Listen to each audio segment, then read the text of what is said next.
Clean, beautiful coal. Clean, beautiful coal. We love clean, beautiful coal, don't we, Doug? Huh? I'm thrilled to welcome to the White House the men and women who light our cities. And, you know, you do things that people don't even understand. There's so much. You do so much. You heat our homes, fuel our factories, and turn natural resources into American riches and dreams. Our amazing coal miners. Thank you very much, fellas. That's great.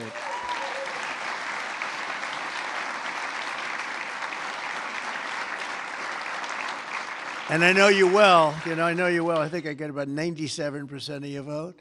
And you wouldn't want to do anything else. You wouldn't switch with a guy who had a beautiful penthouse apartment on Fifth Avenue. You wouldn't switch with that me. That was me. I had a nice, easy life. And now I decided to do this. But you know what? We just hit the highest price in the history of the stock market, $50,000.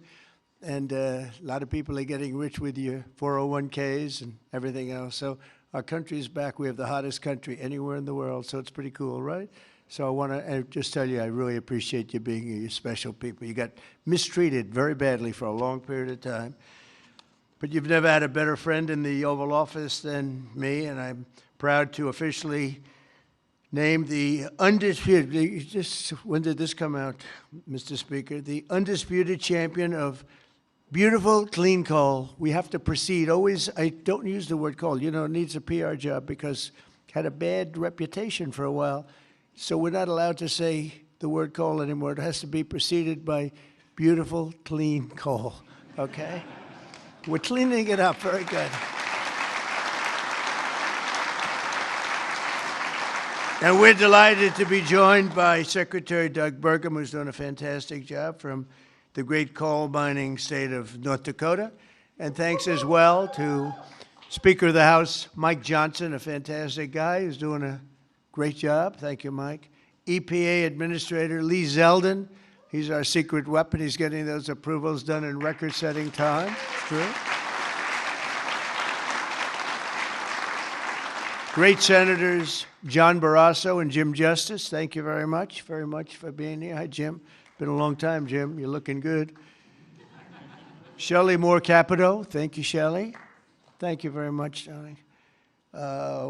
Marsha Blackburn, Bill Haggerty, Ted Budd, John Husted, Bernie Marino, and David McCormick, all here, great senators, every one of them, great senators, representatives in the House, Jim Baird, Troy Balderson, Andy Barr, Dave Taylor, Warren Davidson, Troy Downing, Morgan Griffith, Brett Guthrie, Harriet Hageman, Mike Kelly, Dan Muser, Scott Perry, Carol Miller, Dana Harshberger, and Riley Moore. Boy, that's a good group of people. We have some others in here, too, and I'm not going to say it's just too many. Don't get angry at me. I'll never get their vote again. It's very dangerous. I also want to thank the president of the Washington Coal Club, Michael Day, CEO of the National Mining Association, Richard Nolan, along with many of the greatest business leaders in this powerful industry and a great industry it is. But of course, the most important people here today are those who get their hands a little bit dirty to keep America running at full speed, our frontline coal workers, and I'm pleased to report that in the first year of my presidency, real wages for the typical miner increased by more than $2,200. I'd say that's pretty good, right?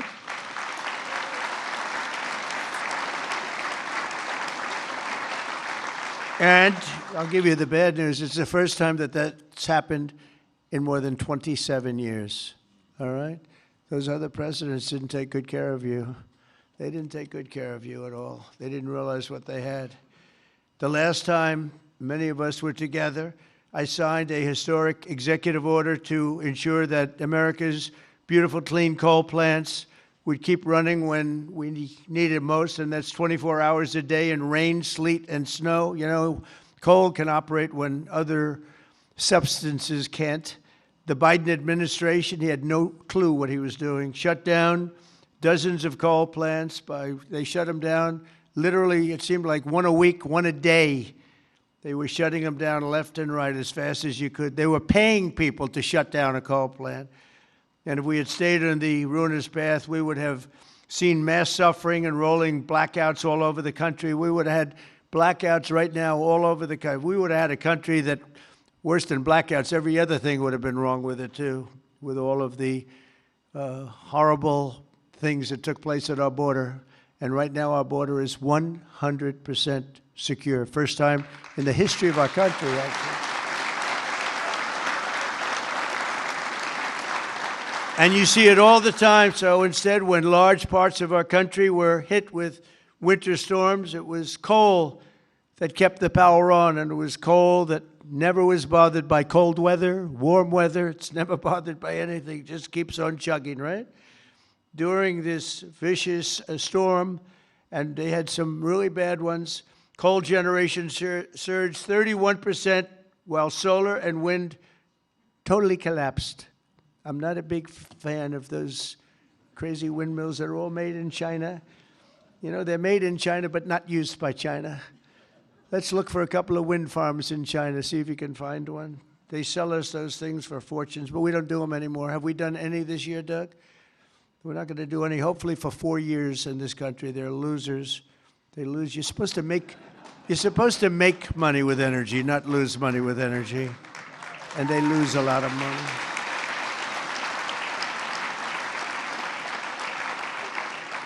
And by the way, they're all over Europe, and you know, I was recently there, and it's not recognizable what they've done to their beautiful fields and those beautiful, beautiful scenic areas, and they put those wind turbines all over the place, and they're chugging, chugging, chugging, not doing a damn thing except every time it goes around, it loses a fortune. It's horrible. They've lost their way. Not recognizable. And then I wonder why they don't like me over there, but you know who likes me over there? The people like me over there, I can tell you, because they know I'm right.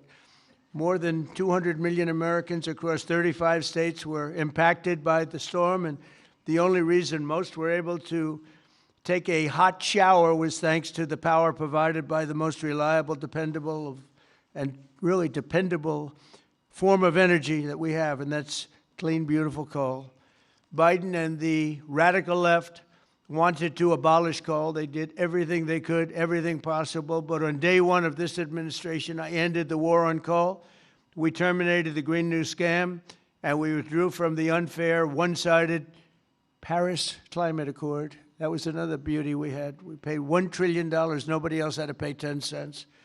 Already I've saved 74 coal power plants from crushing restrictions and closures that would have been forced to shut down in the very immediate future. And today I'm proud to announce that the Tennessee Valley Authority is taking action to save 2 major coal plants in Tennessee. Tennessee Valley Authority.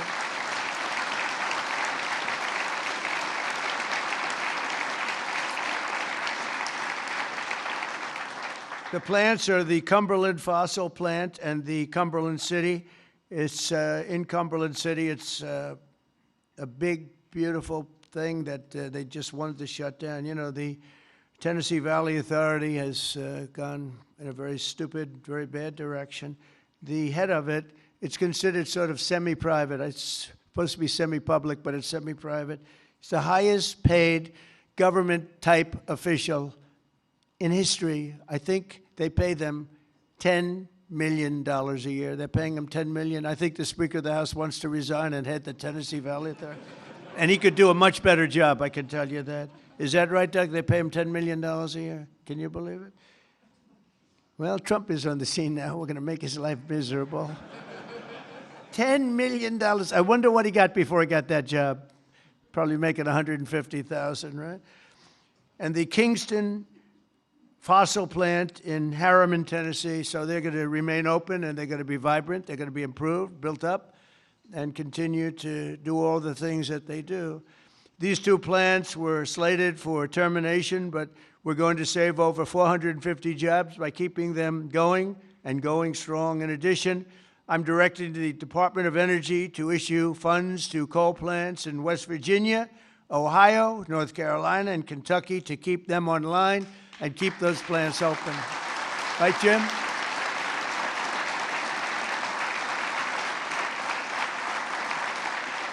And very importantly, we're also bringing our coal mines roaring back to life. Under 4 years of the Biden administration, Sleepy Joe, not a single permit was approved for a new coal mining project. Think of it. 4 years, not one permit. They were all being disapproved, actually. So not a single permit was approved. I didn't know that. But in 1 year of Trump, we've already approved over 70 permits for very big, very powerful mines that are going to be with us for many, many years to come.